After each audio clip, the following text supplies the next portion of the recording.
Caros ouvintes da live Reflorescer, o meu boa tarde e a paz do Senhor Jesus, tá bom?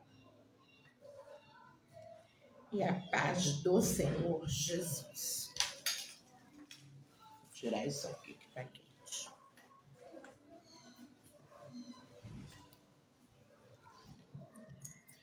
Mais uma terça-feira nós estamos aqui para cumprir o nosso trabalho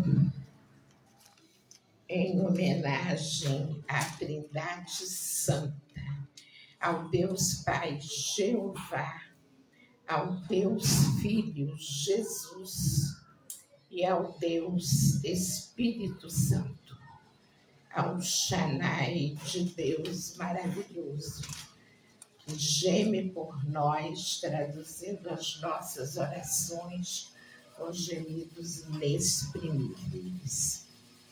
Bem que eu gostaria de cantar, mas eu sei que nós estamos vivendo um momento muito delicado na história da humanidade. Um momento que prenuncia para aqueles que creem, para aqueles que são estudiosos da palavra, para aqueles que estão acompanhando o movimento político no mundo, estes momentos estão prenunciando a volta de Jesus ao planeta. É inegável. Eu tenho acompanhado cada lance da guerra que está acontecendo desde domingo entre palestinos e judeus.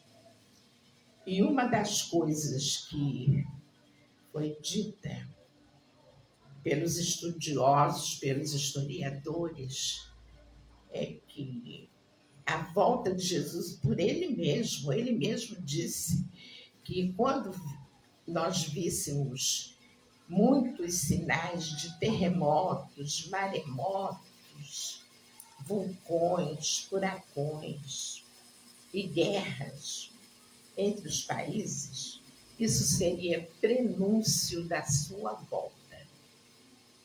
Isso está acontecendo, mas muitas pessoas dizem assim, mas isso durante todo o trajeto da história acontece. Acontece. É bem verdade, mas nós já estamos muito avançados em séculos. Não estamos mais no século I, nem no século II, estamos no século XXI, no ano de 2023, e os prenúncios estão sendo constantes e muito seguidos. Em menos de um mês e meio, nós tivemos terremotos no Marrocos, aqui agora, eu acho que há 2 dias, no Afeganistão. A guerra entre Ucrânia e Rússia já tem 1 ano de duração e a Rússia não para, porque enquanto ela não vir o último prédio da Ucrânia de pé, aliás, derrubado, porque ainda há alguns de pé, ela não vai parar de bombardear. E, por último, essa surpresa, Israel e Palestina. E hoje eu ouvi comentários de especialistas, de pessoas, de professores que estudam geopolítica, que são grandes estudiosos dos movimentos políticos que acontecem no planeta, falando o quanto algumas alas radicais do judaísmo são contra coisas que estão acontecendo no momento da sociedade. Ou seja, são o povo de Deus, o povo escolhido de Deus. Mas ainda bem que ele estendeu a graça a nós que somos gentios e que cremos pela fé. Então eu quero fazer uma oração por todas as nações, principalmente por essas nações recentemente atingidas por esses terremotos, Marrocos, Afeganistão, guerra na Ucrânia, essa guerra recente que abalou o mundo, que é judeus e palestinos, entre judeus e palestinos, e outros conflitos, outros governantes de países namorando com a guerra, desejando luta, e nisso quantas vidas inocentes ceifadas. E também aproveito para continuar orando pelo Rio Grande do Sul e agora também por Santa Catarina, por conta das enchentes que estão acontecendo lá.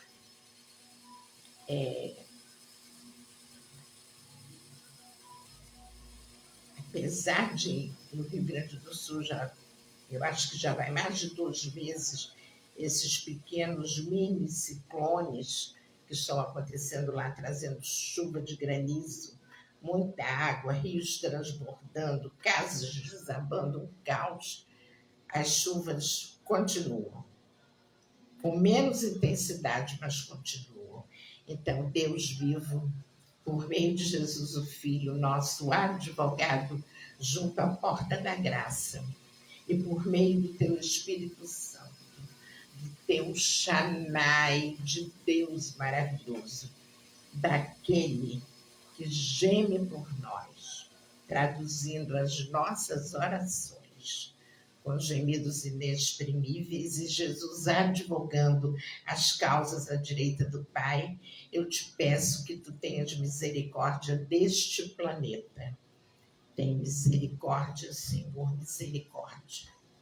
Envia. Eu tenho certeza que tu já enviaste os anjos socorristas, que tu colocaste o arcanjo Miguel, que tem falanges e mais falanges de anjos socorristas, para estarem nessas regiões de destruição pelas chuvas e pelos ciclones, como Rio Grande do Sul e agora Santa Catarina também, e nesses lugares onde estão acontecendo guerras tenebrosas. Meu Senhor da glória, tenha misericórdia. E a misericórdia é a tua qualidade mais excelente. Oh, maravilhoso, oh, Shaddai lindo. A tua misericórdia é a qualidade mais excelente. É lindo, Senhor, é lindo ver como tu és misericordioso. E eu tenho certeza que mesmo nesse caos para os seres humanos, para tu não está acontecendo caos nenhum, porque tu és o detentor do tempo, porque tu és aquele que tudo controlas, porque tu és aquele que sabe qual será o fim disto tudo e o porquê disto tudo estar acontecendo. E ainda nos proporciona a oportunidade de vermos e apenas não nos colocarmos como simples espectadores, mas nós orarmos pelos nossos irmãos. Que nós tenhamos empatia, simpatia, calor humano, o amor ágape de Jesus em nossos corações, para que nós possamos ajudar os nossos irmãos em oração, porque a oração é a mola que move o coração de Deus. Abençoa também esses ouvintes da live, que depois que a live termina, no outro dia que a gente vai vendo aqueles que entraram, aqueles que deixaram seus nomes, que opinaram, porque agora nós só trabalhamos com um celular ligado à rede, não temos computador, não sei até quando, mas por enquanto tem que ser assim. E eu louvo a Deus por esta oportunidade, de mesmo na carência, poder levar o ânimo, o amor, o carinho para os nossos irmãos da live Reflorescer e suas respectivas famílias. Que também os anjos socorristas ajudem vocês e suas famílias, em nome de Jesus. Amém e amém. Então, nós estamos estudando as cartas apocalípticas, que foram 7 cartas às igrejas da Ásia. E a primeira nós já terminamos o estudo dela, que foi em Éfeso. A primeira igreja, Éfeso, da Ásia Menor. E digamos assim, que a palavra mais contundente para a igreja de Éfeso foi esta: tenho, porém, contra ti que deixaste o teu primeiro amor. Que deixaste o teu primeiro amor. Ou seja, a caridade. A caridade. Então, essa igreja fazia tudo. Era uma igreja que trabalhava, que exercia paciência, que não suportava os maus elementos, que colocava os novos à prova para saber se eles eram realmente apóstolos, se eram sinceros ou não. A igreja colocava em xeque, para saber se havia sinceridade naquelas pessoas, e se não, eles tinham que se retirar. Mas o Senhor Jesus chama a atenção da igreja de Éfeso. É a tônica desta carta. Lembra-te, pois, de onde caíste e arrepende-te e pratica as primeiras obras. Quando não, brevemente a te virei e tirarei do seu lugar o teu castiçal, se não te arrependeres. Se não te arrependeres. E agora nós temos... Então, isso ficou claro. Creio eu que para os meus queridos acompanhantes desta live ficou claro que a questão do primeiro amor é a questão de voltar à caridade, voltar a princípio, porque quando nós começamos a nossa caminhada com o Senhor Jesus, o que é que acontece quando nós começamos a caminhada com Ele? Nós estamos tão felizes. Eu me lembro de mim mesma, era uma felicidade ímpar, era uma felicidade que não tinha coisa que substituísse, que valesse a pena, senão aquela alegria de eu ter iniciado uma caminhada ao lado do Mestre. Então, eu queria contagiar todos à minha volta, eu queria falar de Jesus, eu queria que todos, eu cansei de falar isso, eu queria que todos experimentassem a mesma alegria que eu experimento por servir ao Senhor Jesus. Eu queria. E isso é o primeiro amor. É você fazer a obra. Por exemplo, eu cheguei a dar numa tarde andando em festejos em outras cidades onde eu fui para retiro com amigos do trabalho, eu cheguei a dar 1000 folhetos numa tarde. Isso é o primeiro amor. Hoje eu não dou nem mais um. Ou seja, o primeiro amor tem que se renovar. A gente tem que fazer coisas que sejam tão primárias, tão simples, que estejam tão lá. Parecem coisas que não têm a menor importância, mas, na verdade, essas coisas têm uma importância imensa para o Senhor Jesus. Muitas vezes você é afrontado. Uma vez eu fui a um consultório não, eu estava na secretaria do meu plano de saúde naquele tempo, que era GEAP, pelo federal, e ali eu estava dando folhetos para as pessoas. Entrou uma mulher muito bem arrumada, um salto enorme, uma bolsa linda, toda emperequitada. É uma palavra que está aqui na minha mente.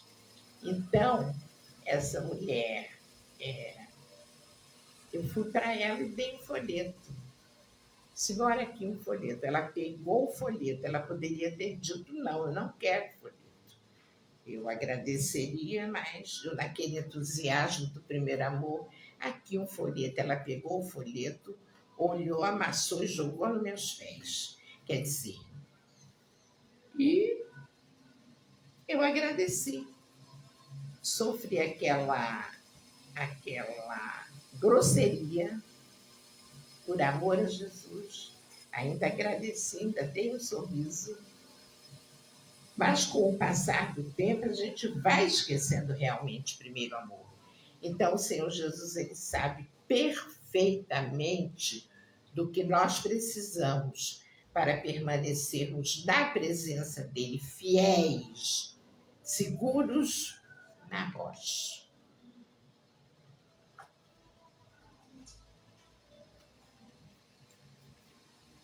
Seguros na rocha. Agora, hoje, nós vamos entrar na segunda carta. A segunda carta à igreja foi escrita para a igreja de Esmirna, outra igreja da Ásia Menor. Ela é curtinha. Aliás, ela é curtinha. 2 a 11. 1, 2, 3. Só tem 4 versículos nesta carta. O primeiro diz assim, que é o número 8, capítulo 2 de Apocalipse, número 8, segunda carta à igreja de Esmirna. E ao anjo da igreja que está em Esmirna, escreve: isto diz o primeiro e o último, que foi morto e reviveu. Eu sei as tuas obras e tribulação e pobreza, mas tu és rico. E a blasfêmia dos que se dizem judeus e não são, mas são a sinagoga de Satanás. Nada temas das coisas que hás de padecer. Eis que o diabo lançará alguns de vós na prisão, para que sejais tentados. E tereis uma tribulação de 10 dias. Sê fiel até a morte, e dar-te-ei a coroa da vida. E o 11, que é o último desta carta, diz assim: quem tem ouvidos, ouça o que o Espírito diz às igrejas. O que vencer não receberá o dano da segunda morte. O que vencer não receberá o dano da segunda morte. Então, vejamos aqui. Isto diz o primeiro e o último, que foi morto e reviveu. O primeiro e o último, o alfa e o ômega, que foi morto e reviveu. Esse é o Senhor Jesus de Nazaré.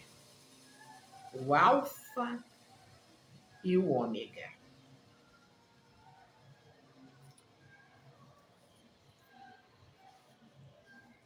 Esmirna era uma igreja pobre de forma geral. Eram pobres economicamente, ou seja, eram pobres materialmente. Mas eles tinham uma qualidade tremenda, porque eles eram ricos espiritualmente. Aqui no versículo 9, observem que o Senhor Jesus diz: eu sei as tuas obras e tribulação e pobreza. Tribulação, grandes sofrimentos eles passavam, os fiéis da igreja de Esmirna. Eu sei as tuas obras e tribulação e pobreza, mas tu és rico. Olha só, Jesus se referindo à igreja de Esmirna, aliás, desculpem, Esmirna, como uma igreja rica, rica, mas rica em que aspecto? No aspecto espiritual. Porque nós temos que observar uma coisa muito importante. Isso nos chama a atenção e faz com que isso nos chama a atenção e faz com que nós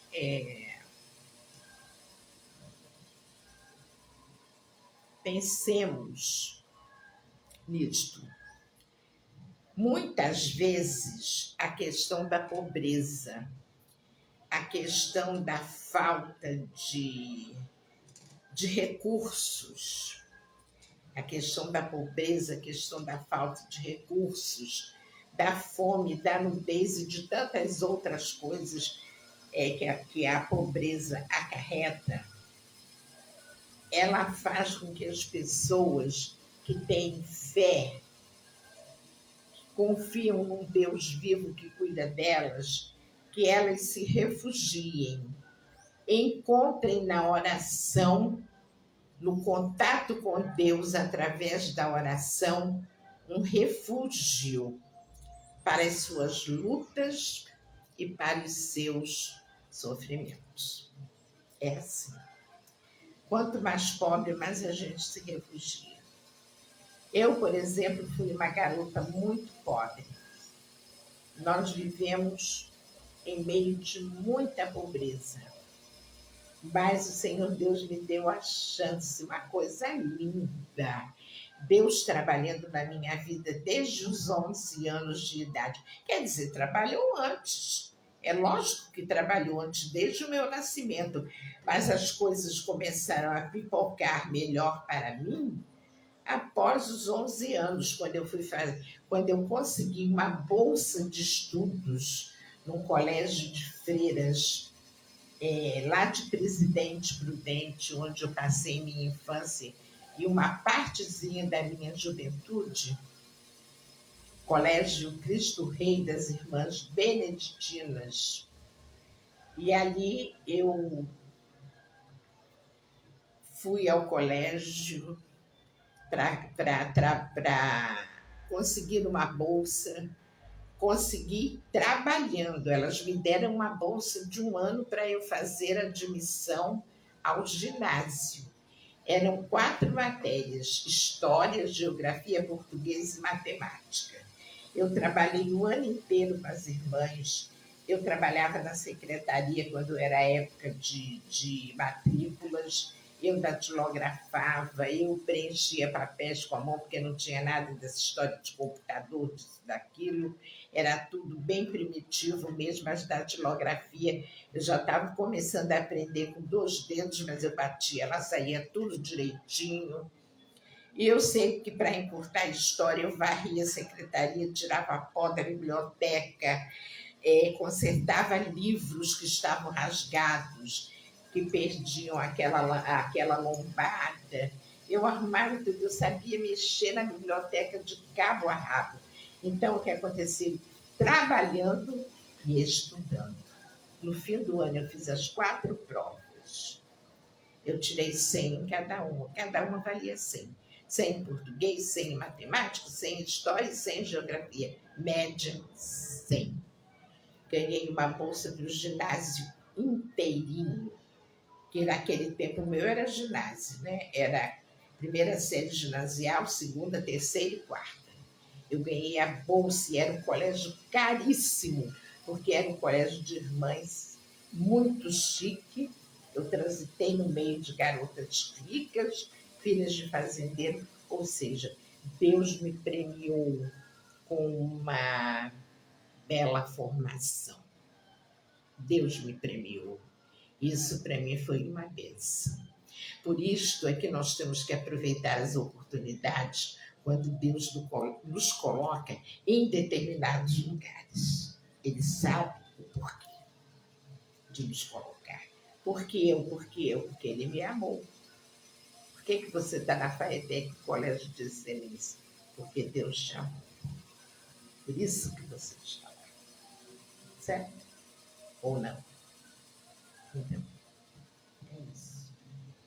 E eu vejo aqui, na igreja de Esmirna, na pobreza, eram muito pobres materialmente, mas eram ricos espiritualmente. Jesus sabia, porque Jesus conhece cada um de nós, virando-nos pelo avesso. Ele sabe o que há de melhor em cada um de nós, né? E aí ele continua falando com a igreja através da carta a Esmirna, que é a carta escrita, as cartas foram escritas pelo apóstolo João. E a blasfêmia dos que se dizem judeus e não são, mas são a sinagoga de Satanás. Então ele está querendo dizer com isso que ele observava que pessoas que fingiam ser judeus, fingiam de uma forma hipócrita e mentirosa que eram judeus e entravam na igreja. Mas para quê? Vocês acham que era para ajudar, meus queridos irmãos? É claro que não. Eles queriam sondar o que acontecia naquela igreja e, ao mesmo tempo, servir de pedra de tropeço para aquelas pessoas, né? De pedra de tropeço. E a igreja percebia isso e não dava trégua para aqueles que o Senhor Jesus chama e chamou de sinagoga de Satanás. Ou seja, cada um deles representava a igreja de Satanás, porque nós sabemos que existem N igrejas no planeta, igrejas cristãs, mas também as igrejas do inimigo. Ele tem igrejas espalhadas pelo planeta, porque a luta é diária entre bem e mal, a luta é constante entre o bem e o mal. É diária, é constante. Mas Jesus diz assim, no versículo 10 do capítulo 2, ele diz, para a igreja de Esmirna, nada temas das coisas que hás de padecer, porque o Senhor Jesus já antevia o sofrimento que os fiéis daquela igreja iriam sofrer. O Senhor Jesus já sabia. E ele, quando ele diz assim, nada temas das coisas que hás de padecer, o que ele estava querendo dizer? Ele estava querendo dizer que as pessoas não ficassem com medo daquele momento que estava por vir. Não ficassem com medo daquele tempo. De maneira alguma. Porque as pessoas tinham que pensar que elas serviam a um Deus vivo, a um Deus que toma conta de cada um dos seus filhos, zelando por eles, zelando, cuidando. E por isso é que o Senhor Jesus disse, nada temos das coisas que hás de padecer. Eles ainda não haviam padecido, mas já estava programado no espiritual que o sofrimento chegaria para aquela igreja.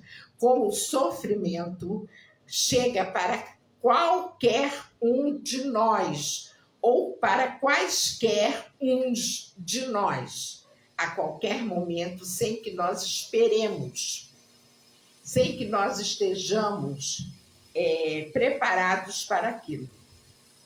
Bate na nossa porta e acabou. E entra, não pede licença. Entra. E ali já estava preparado. E olha o que o Senhor Jesus diz na carta a Esmirna. Ele diz, eis que o diabo, ou seja, o espírito maligno, chefão de todos, das hostes malignas, lançará alguns de vós na prisão, para que sejais tentados. O que poderia ser essa tentação, hein? O que poderia ser esta tentação? Poderia ser da seguinte maneira: quando eles fossem lançados da prisão, eles poderiam ficar desarvorados, se sentirem órfãos da presença de Deus na vida deles. E eles poderiam questionar quem era Deus na vida deles, que permitiu que aquilo lhes acontecesse. Está dando para notar isso? Para que sejais, isso seria o quê? Uma tentação tremenda. Seria uma tentação tremenda.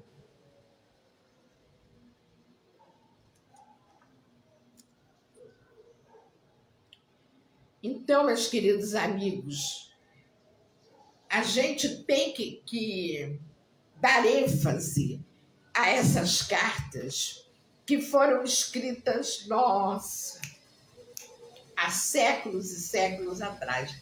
Mas elas são tão atuais, como se elas tivessem sido escritas hoje de manhã. Hoje de manhã, hoje antes do almoço. Elas são atualíssimas. Elas têm ensinamentos maravilhosos para cada um de nós. Para mim, para você, para as nossas famílias e para todos os que estão no planeta, para os cristãos e para aqueles que ainda não são, mas um dia serão. Porque todo joelho se dobrará e toda língua confessará que só Jesus Cristo é o Senhor. E agora? Então, vocês entenderam que poderia ser uma tentação para aquelas pessoas da igreja de Esmirna, lançadas na prisão? Seria se sentir órfãos de Deus, questionar por que Deus permitiu, porque o inimigo tem essa atitude ardilosa.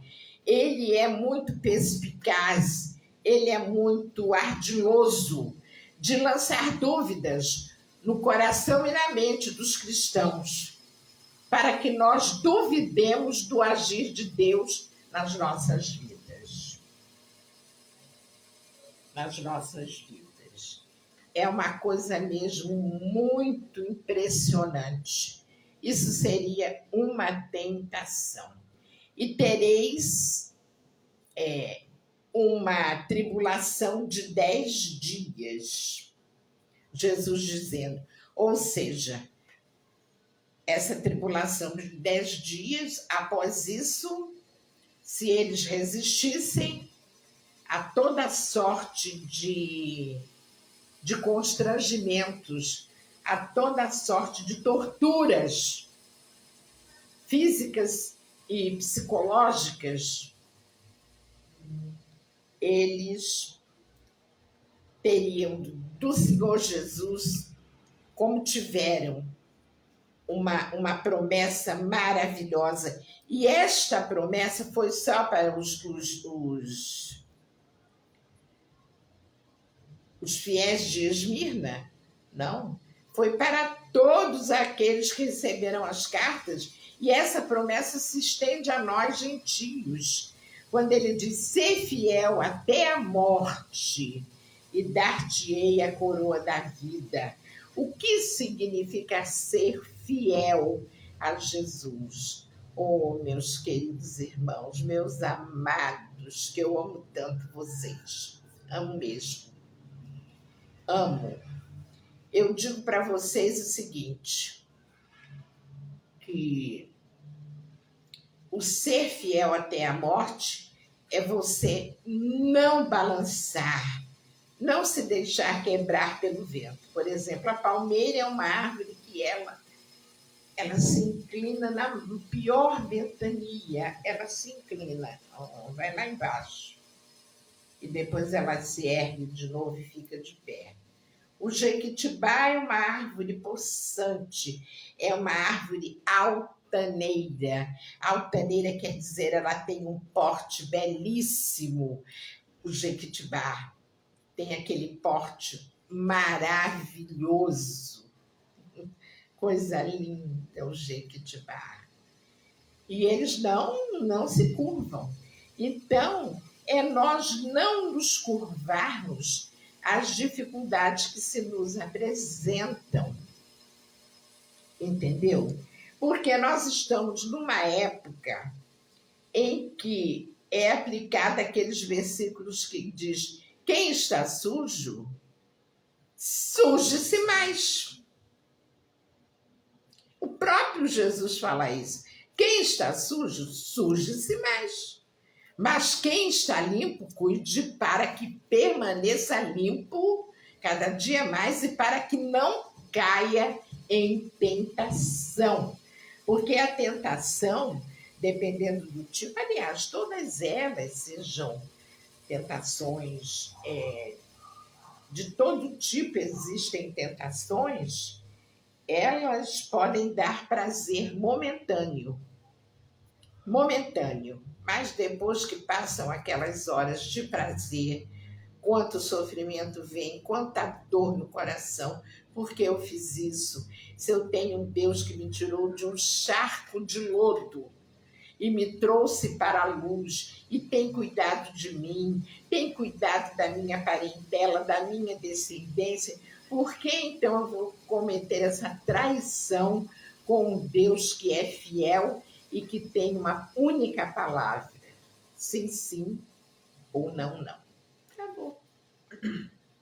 Entendeu? Por isso é que ele diz: ser fiel até a morte e dar-te-ei a coroa da vida. E ele sempre arremata isso. Quem tem ouvidos, ouça o que o Espírito diz às igrejas. O que vencer não receberá o dano da segunda morte, ou seja, de ser lançado no lago de fogo para experimentar a segunda morte.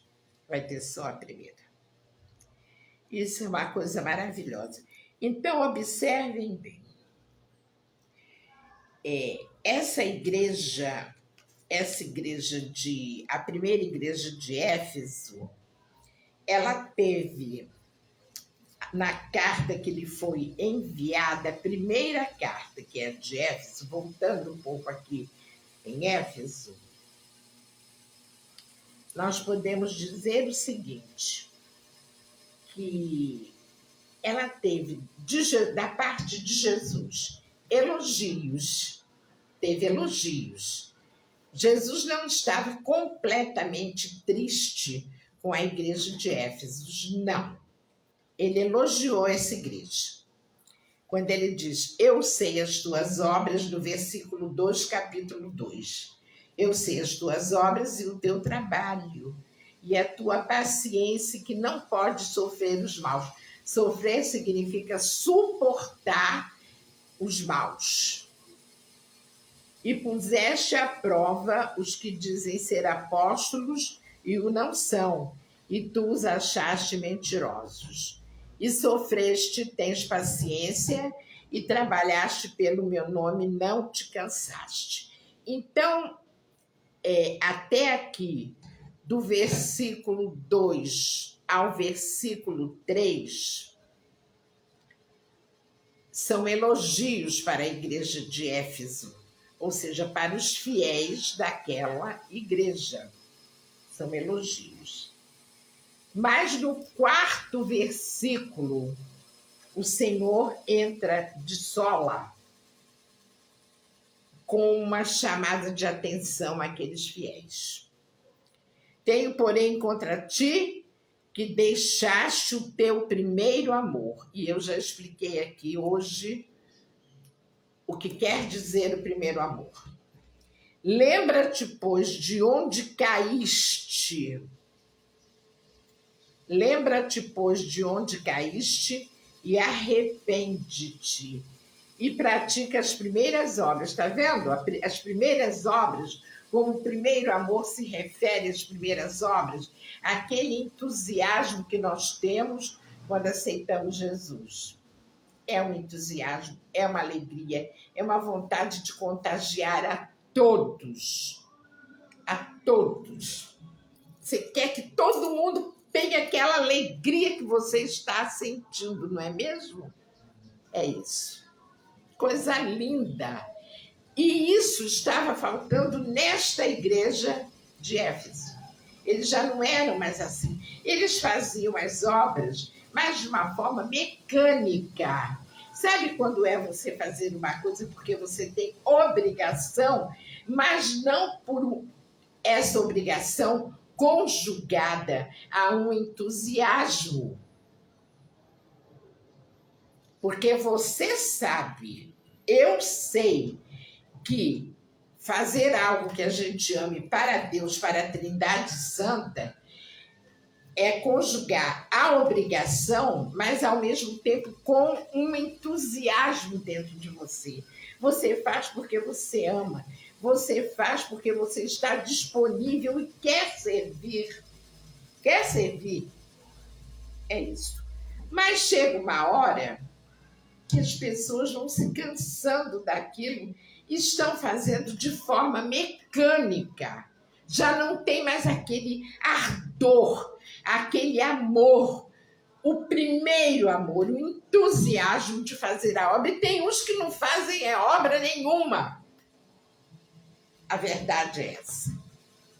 E agora, José, se acomodam e não fazem obra nenhuma. Então, Jesus vem com amor, sempre o amor em primeiro lugar, meus queridos irmãos. O amor, meus queridos que estão aí, me vendo e me ouvindo. Porque Jesus poderia mandar fogo santo e destruir essas igrejas todas. Simplesmente, não estão me servindo, mas Jesus não pode fazer isso. Hello, motor. Porque Jesus é amor. Jesus é amor. Ele é fogo consumidor também, mas não naquele momento. Ele preferiu, através de João, ele preferiu mandar as cartas, chamando a atenção de uma forma carinhosa. Olha só. Ele diz: lembra-te, pois, de onde caíste, isso para a primeira igreja, e arrepende-te, pratica as primeiras obras. Quando não, brevemente, ele primeiro falou e avisou o que ele poderia fazer, qual a atitude que ele poderia tomar. Ele disse: quando não, brevemente a te virei e tirarei do seu lugar o teu castiçal. Ou seja, falando para os anjos de cada igreja, tirar o castiçal é tirá-los da igreja, destituí-los dos seus cargos, se não te arrependeres. Por isso é que cada um tem que se analisar, se examinar a si mesmo. Mas em seguida ele diz: tens, porém, isto, que aborreces as obras dos nicolaítas, as quais eu também aborreço. Ou seja, nicolaítas, aqueles seguidores de Balaão, que achavam que podiam fazer da igreja um manto de perdição sexual, misturar as práticas do mundo dentro das igrejas. É isso que está aqui. Se você ler no Velho Testamento, Balaão era isso. Era um sacerdote do mal. Era um sacerdote da igreja demoníaca. Balaão. Aquele que uma mula falou com ele. Balaão. Aí Jesus já deu à igreja. Então, essa igreja de Esmirna, aliás, de Éfeso, ela teve o elogio de Jesus e teve também uma chamada de atenção, um puxão de orelha.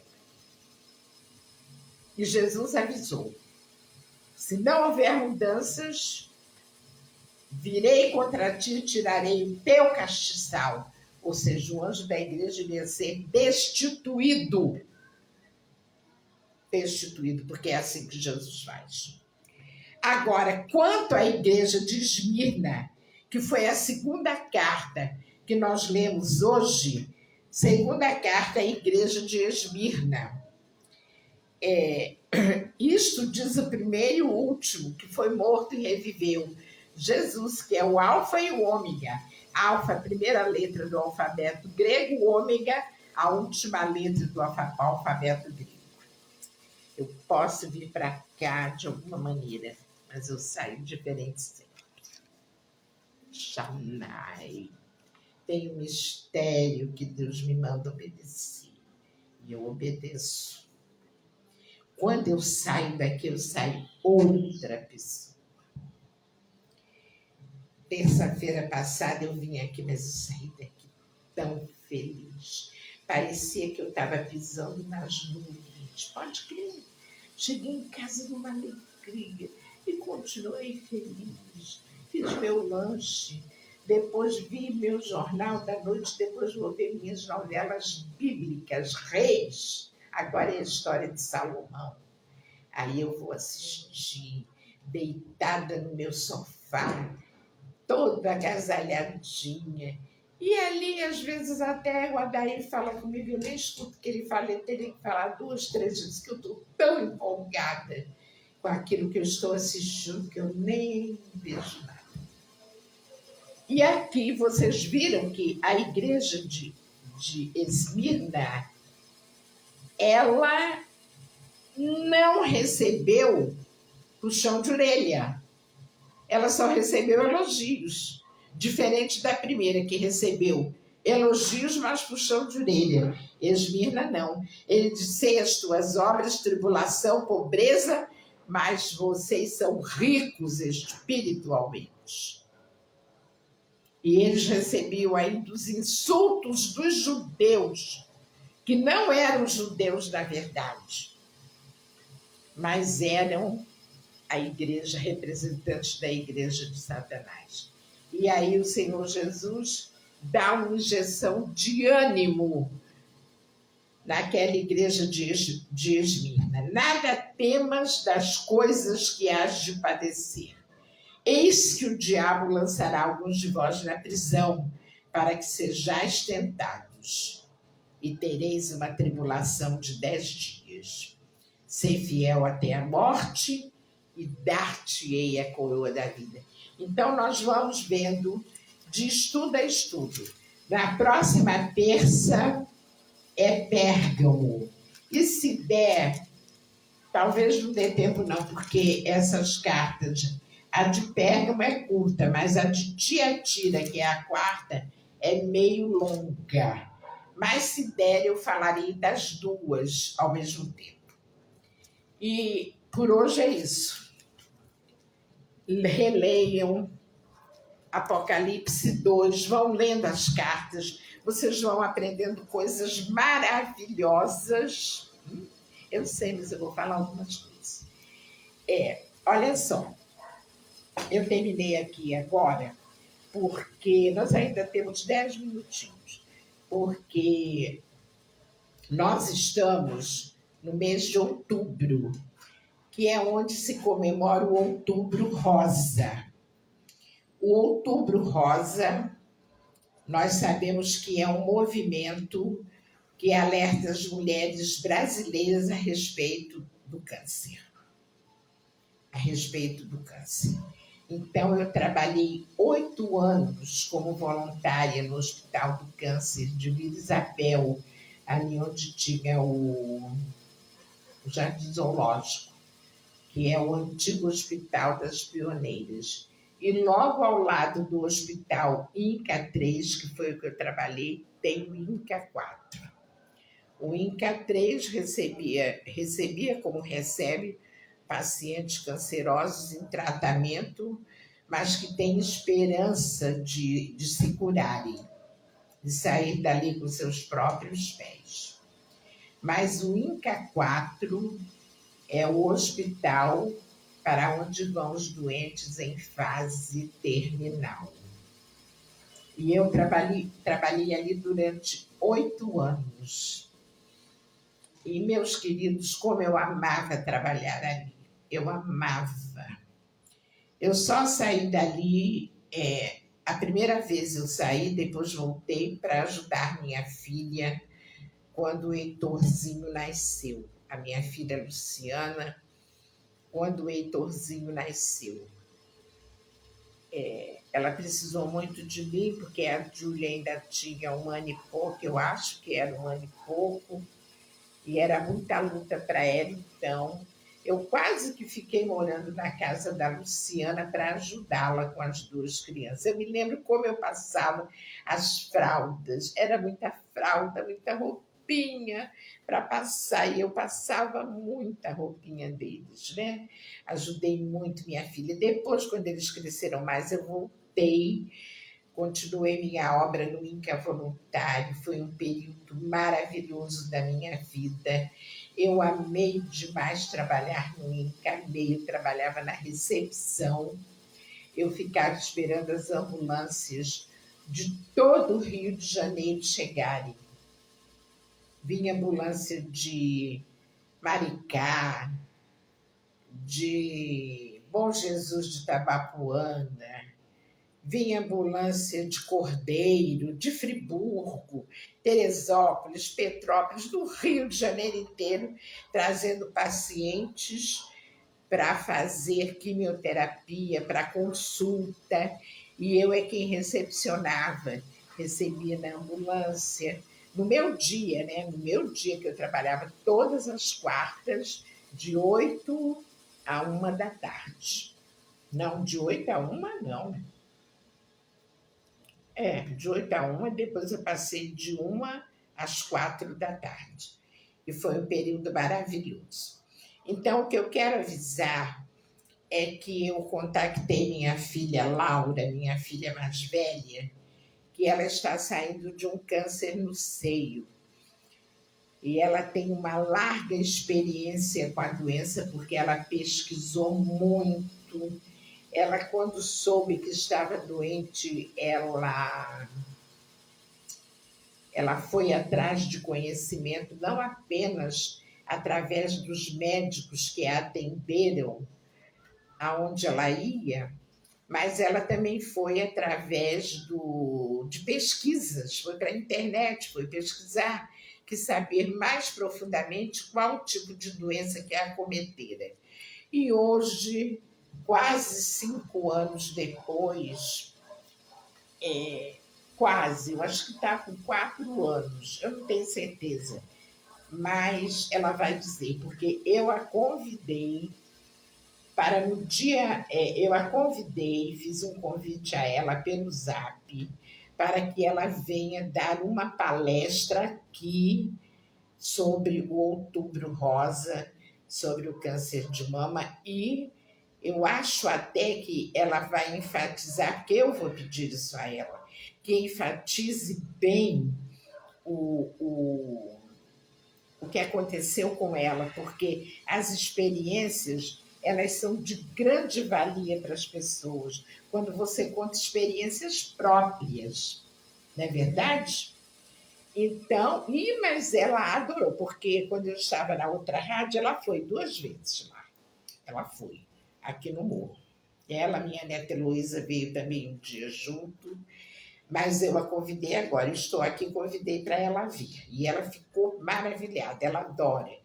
Então, ela falou, mamãe, eu trabalho às terças-feiras, mas eu vou ver se eu consigo fazer uma troca com a minha diretora para ela me liberar, para eu ir aí no dia 24.